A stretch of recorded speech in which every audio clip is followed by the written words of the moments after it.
Hey, Nicole, congratulations on 100 episodes. I want to thank you for your podcast because it just always reaffirms to me that we're on the right path and that we're doing the right things and that even on the hard days that it's going to be okay. So thank you for all that you do and for recording and for your guests. And I am looking forward to more episodes to be the voice in my ear that, that we do got this. So thanks again. Thank you so much, Allison, for leaving an audio review of the podcast. I love hearing your voice, and the kiddos in the background just gave it just that little bit extra. So thank you for taking the time to stop by and leave us an audio. It means the world to us, so thank you so much. You are listening to the Dyslexia Mom Life podcast. I'm Nicole Holcomb, former teacher and school counselor turned civil rights attorney and podcast host. It wasn't that long ago that we learned the reason that our daughter was struggling to learn to read in first grade was dyslexia. Fast forward 4 years past many hours of research and collaborating with experts in the field of dyslexia, now I'm sharing the lessons I have learned that took me from being an overwhelmed mom who didn't understand dyslexia to a go-to mom who is helping hundreds of moms each week through education and collaboration. I created the Dyslexia Mom Life podcast to give you simple, actionable, step-by-step strategies and hacks to help you do the same. If you're feeling alone and lost on your parenting dyslexia journey and you're looking to find a mom who gets it, you're in the right place. Let's jump in and get started. Today on the podcast, we are going to talk about confidently raising a child with dyslexia. You've been reading the blogs and the books, hanging out in Facebook groups, and listening to amazing podcast shows. But now what? What are the actions you need to take to confidently raise your child with dyslexia? Well, let's find out if you are on the right path. I know that you want to get rid of that feeling of overwhelm, that feeling in your stomach. I mean, I know it. It's kind of like that kind of queasy feeling, just like your gut's telling you, I just don't know what to do next. And sometimes that feeling can be a little paralyzing. Am I right? Well, today we're going to take a quiz to find out where you are. Where are you on your dyslexia parenting journey? You're just going to simply say yes or no to these questions. So let's get started. The first question in the Right Path quiz is, number 1, can you confidently tell others what dyslexia is? That's the very first step. Do you feel confident enough about dyslexia to others? If you had to write down on a piece of paper right now, dyslexia is, would you be able to write a clear and concise answer? Or if you were to bump into someone and they were to say, I heard that your child was dyslexic. What does that mean? Could you do that in like a 30-second elevator pitch? I mean, could you really concise it down, and do you feel confident about it? This is a yes or no answer. Yes. Are you really sure? Like, could you write it down? And if you are sure, take a minute and write it down. What is dyslexia? And then take a look at it. Do you feel confident about that answer? If the answer is no, why not? Why don't you know or feel confident enough to know how to explain what dyslexia is to someone else? Because think about it, along your parenting journey with your child, you're going to have to explain dyslexia multiple times. You're going to have to explain dyslexia to the piano teacher. You're going to have to explain dyslexia to the soccer coach. You're going to have to explain dyslexia perhaps even to the classroom teacher. You may even have to explain dyslexia to your mom or to your sister or to your best friend or to your neighbor. Do you get my point? It goes on and on. Are you able to confidently say, yes, this is what dyslexia is? So really, this is a yes or no, right? All these questions are really directing yes or no. So the very first one is, can you confidently define what dyslexia is? Yes or no? If not, you know what? No, I got you, right? It is not a problem. There are many episodes way back in the library that you can go over and look at. Many of our episodes, I try to get people to go back to what their definition of dyslexia is. So the more you listen to the podcast, the more you're going to be familiar and comfortable with, how do I define dyslexia? And I'm going to talk to you in a little bit about some free resources I have for you too that's going to help you along the way. So hold tight on that. Don't go anywhere. But just know that I've got you. So if you don't know, it's okay. So let's talk about number 2. Number 2 on your quiz. So the second question is, have you processed your thoughts and feelings about raising a child with dyslexia? Be really honest here. And this may be something that you have to go back and back and back again. Let me explain in a moment. So I want you to write yes or no. How have you processed your thoughts and feelings about raising a child with dyslexia? So let's talk about the yes or no. No, you haven't. That's okay. I've got you. I'm going to give you a resource toward the end of the episodes today, more about how I can help you and more about where you can find and kind of process those thoughts. And you may be thinking, I don't need to process my thoughts. Well, then if you haven't, you definitely do. And if you don't realize it, this may be an opportunity for you to really sit down and think through those things. So have you processed your thoughts or feelings? I guarantee you have them. Guarantee you have them. If it is yes, then bravo. You have done the work. You have sat down. You've journaled. You have thought through your thoughts. That's a mouthful, right? You've really thought about, what I call your mindset, right? Like where are you starting? How are you feeling about it? It really does impact your whole family dynamics. I guarantee you it does. And it also impacts how your child is responding to their own dyslexia. They watch you. They get their cues from us, from the mom. So, have you really sat down and processed those thoughts and feelings? And those look a little like this. Not only do you know the definition of dyslexia, but how do you actually feel about it? I mean, how do you feel about having a child with dyslexia? What is that? What does that family dynamic now look like? You may have had many thoughts about what the direction is going to look like, and it may look really different. You may continue to process this as what we call peeling back the onion, as you find what I also like to call the dyslexia sisters, as you find other pieces of your child's learning profile, whether it is a ADHD, diagnosis or identification, or it is anxiety or eating or whatever it might be. Like, what is your complete child's we call it a learner profile, but it's really just your whole child, right? Looking at all the academic, social, and emotional pieces. But you also have to peel that back and think about your own. And we've even found, like, years later, as we go through these transitions to middle school and we go looking at schools and all the pieces are, maybe you've just recently received another identification. It's brought you back to the podcast because maybe now your child has an anxiety disorder because of the dyslexia, or it's all kind of wrapped in one big package, right, with a nice little bow on top. And so it may throw you back into processing those thoughts and feelings again. So some of these pieces are not a one and done thing. But right now, today, while you're taking this quiz, have you processed through those pieces? My guess is probably not, but if you haven't, it's okay. We're going to talk about that in a minute. All right, let's go on to number 3. Yes or no? Do you have a master plan? What I call the dyslexia battle blueprint. Do you have a plan? Yes or no? If you don't have a plan, and when I talk about a plan, let me explain for a moment. In the Dyslexia Battle Blueprint, what I talk about in a lot of the things that I have available to moms is, and you'll hear about this throughout the podcast episodes too, I might not always reference Dyslexia Battle Blueprint, I may not always reference a master plan, but this is when you'll hear it. When I talk about academics, when we talk about social, when we talk about emotional, when we talk about identifying the needs of our children, when we talk about identifying the strengths our children have, when we talk about how to best remediate our child's dyslexia, when we talk about all these pieces, then that is all about your master plan. So you're not going to wake up tomorrow and your child be remediated. You're not going to wake up tomorrow and your child no longer have anxiety. You might wake up 6 months from now and it may look better. But you know why that is? Because you had a master plan. Because you got the right people at the table in your tribe, in your community, to have conversation about what was best for your child.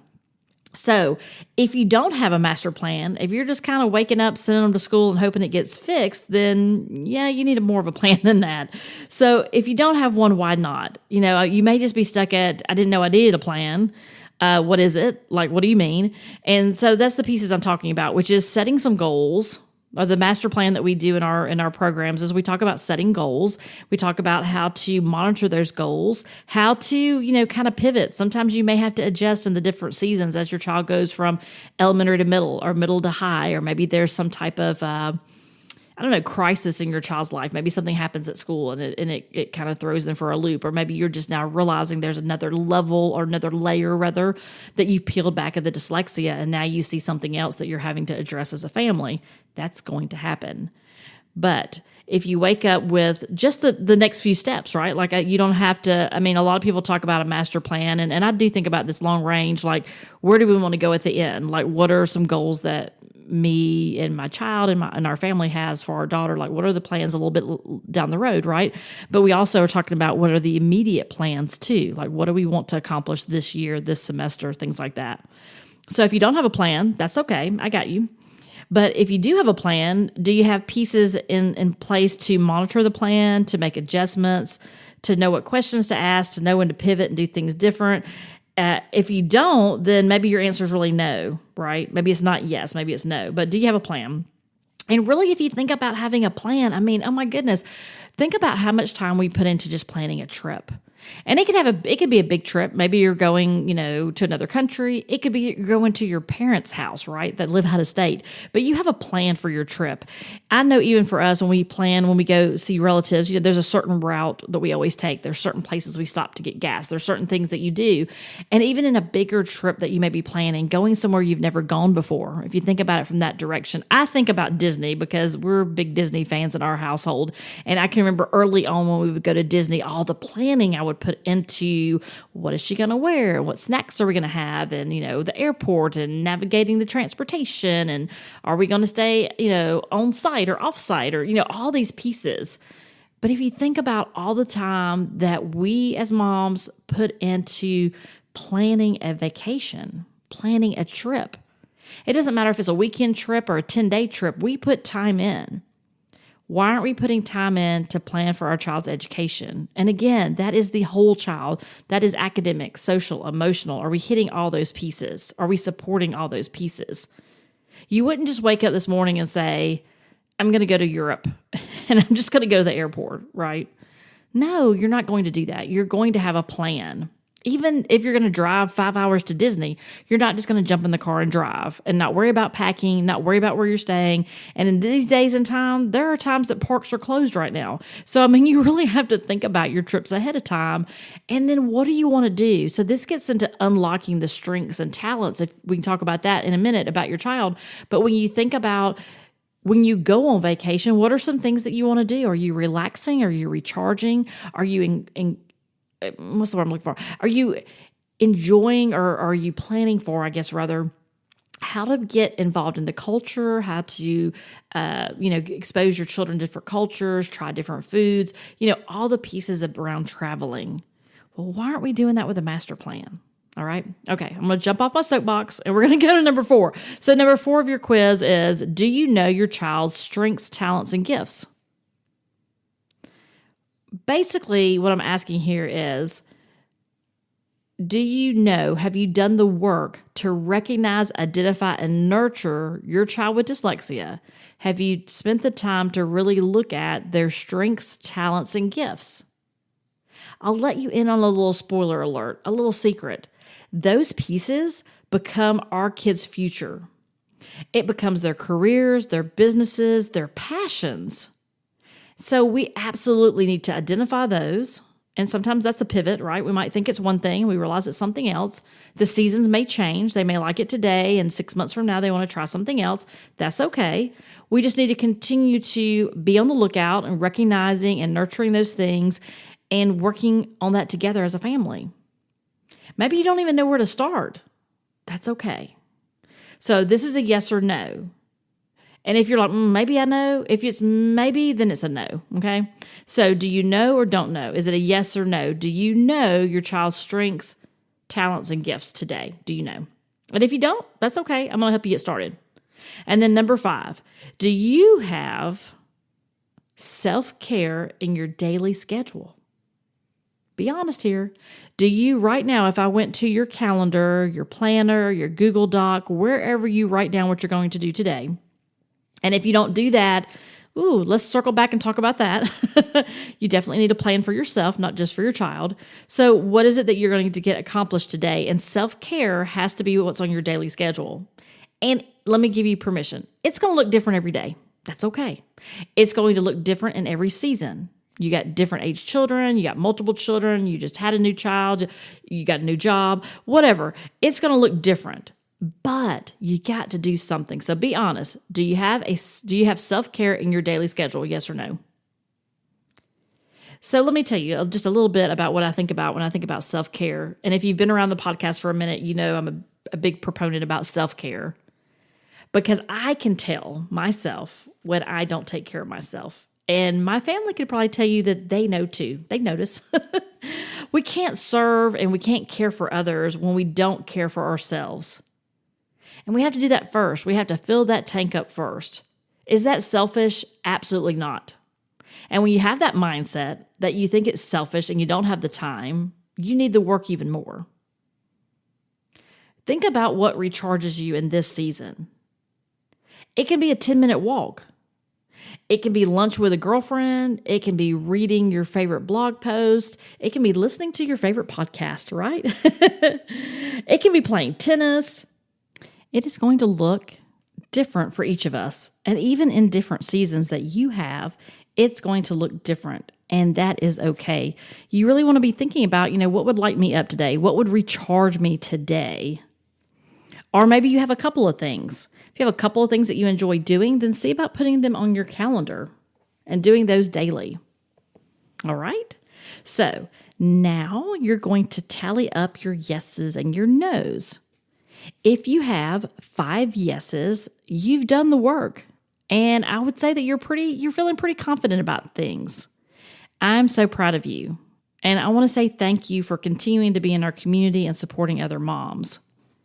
Now, if you had 1 no, 2 no's, 3 or 4 no's, that's okay.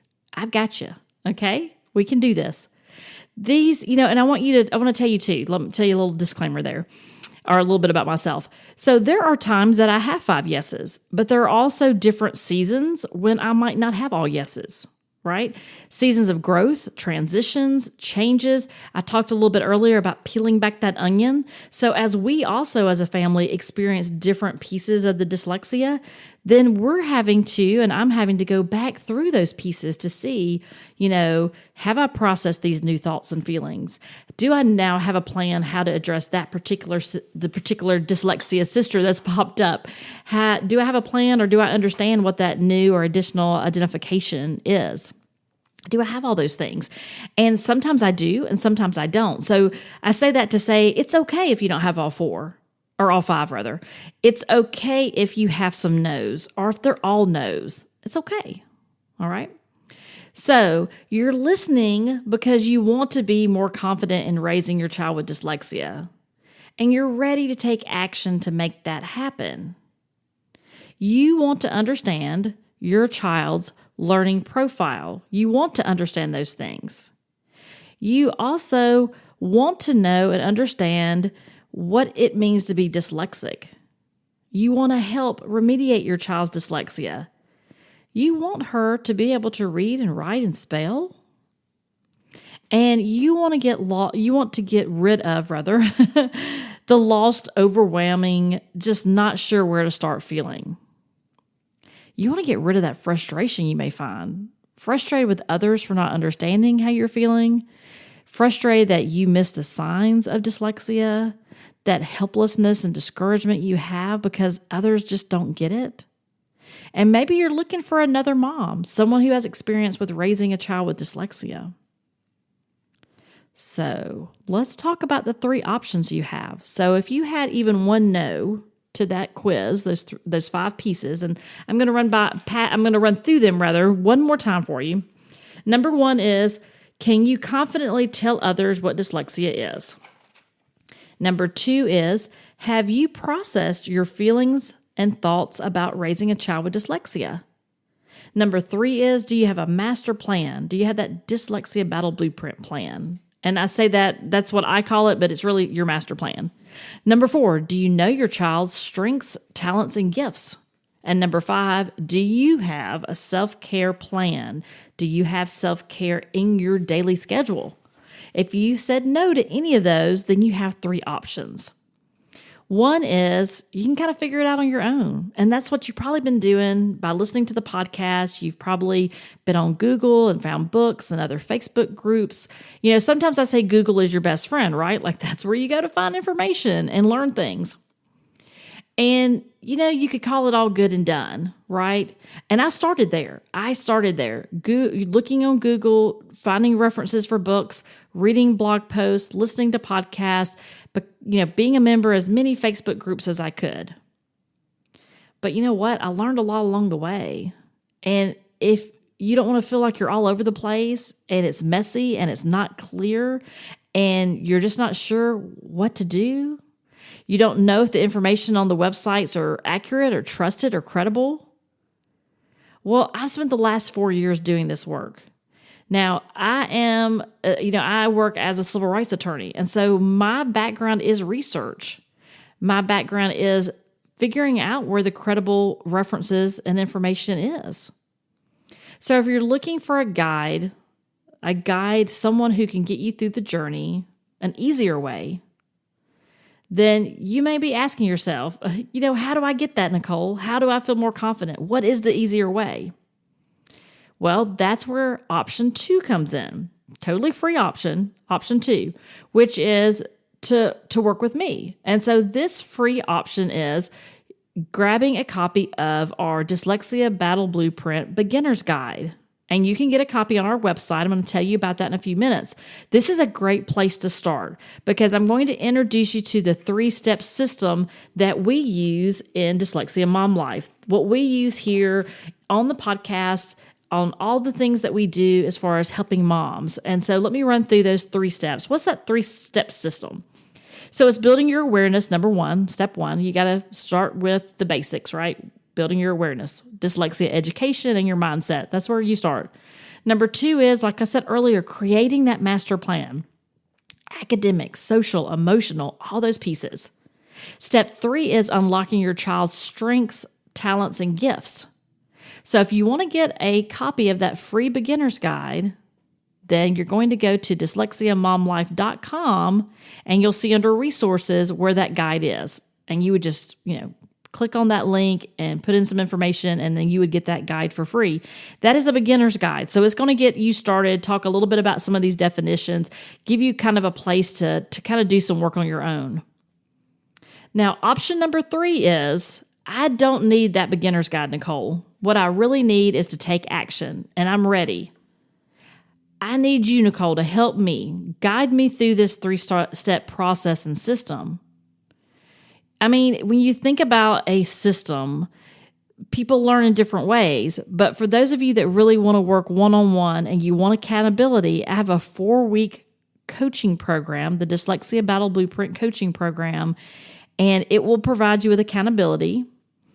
And it's going to help you, right? It's going to help you go from having those feelings of being overwhelmed, feeling alone, finding yourself lost, not knowing where to start, worried about your child's future, right? That helpless and discouraged piece, and then working with someone you trust. All of those are components. In the 4-week course, we will start out by each week, I will explain a piece of it to you. So we'll talk about defining dyslexia. We'll talk about, your thoughts and your processes around like a growth mindset and things of that nature. And then you will have something that you'll have to go do that week, right? So you'll have something you'll go work on, and then you'll come back the next week and we'll discuss it. You'll show it to me. We'll discuss it. You'll have some workbooks that'll go along with each step, and each week you'll have a workbook that we'll work out of. And once we discuss kind of what you've accomplished that week, then we'll go on to the next step. And we do these coaching sessions through Zoom, and we can do a video, which is what I prefer. But if you prefer to turn off, if you're not camera ready, that's fine. We can just do the audio, and then you'll get a copy of it. And like I said, you'll also get a digital workbook. So we'll be doing things like defining dyslexia, so you're comfortable telling someone what that is. We're going to talk about your thoughts and feelings around dyslexia, create that master plan. And in that, we're going to schedule some monitoring and progress pieces. We're going to talk about how to unlock and identify your child's strengths, gifts, and talents. And we're also going to put on the calendar some self-care for you. And we're going to talk about and identify what that looks like for you. So each week, you're going to be working toward feeling more confident with a direction.